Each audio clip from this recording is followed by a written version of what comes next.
देशाच्या अर्थव्यवस्थेला सावरण्यासाठी पंतप्रधान नरेंद्र मोदी यांनी आज देशवासियांना मोठं आवाहन केलंय। अनावश्यक सोने खरेदी टाळा असा सल्ला मोदी यांनी दिल्यानंतर शेअर बाजारात मोठी खळबळ उडाली आहे। विशेषतः ज्वेलरी आणि गोल्ड सेक्टरमधील शेअर्समध्ये मोठी घसरण झाली आहे। पंतप्रधान नरेंद्र मोदी यांनी आज देशातील वाढत्या आयात खर्चावर चिंता व्यक्त करत नागरिकांना काही काळासाठी सोने खरेदी टाळण्याचं आवाहन केलं। भारत हा जगातील मोठ्या सोने आयातदार देशांपैकी एक असून दरवर्षी अब्जावधी डॉलरचं सोनं विदेशातून आयात केलं जातं। त्यामुळे देशाच्या परकीय चलन साठ्यावर ताण येत असल्याचं मोदी यांनी सांगितलं। मोदींच्या या वक्तव्यानंतर शेअर बाजारात मोठी घसरण पाहायला मिळाली। बॉम्बे स्टॉक एक्सचेंज सुमारे 1050 अंकांनी तर निफ्टी 23,900च्या खाली घसरला।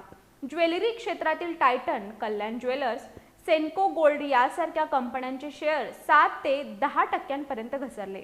दिवसभराच्या व्यवहाराअखेर सेन्सेक्स तब्बल 900 अंकांनी घसरून बंद झाला, तर निफ्टीमध्येही मोठी पडझड झाली। दरम्यान सरकारच्या या आवाहनामुळे ज्वेलरी उद्योग, व्यापारी आणि कारागिरांमध्ये चिंतेचं वातावरण निर्माण झालंय। तर अर्थतज्ञ मात्र या निर्णयामुळे देशाचा आयात खर्च कमी होण्यास मदत होईल असा दावा करत आहेत।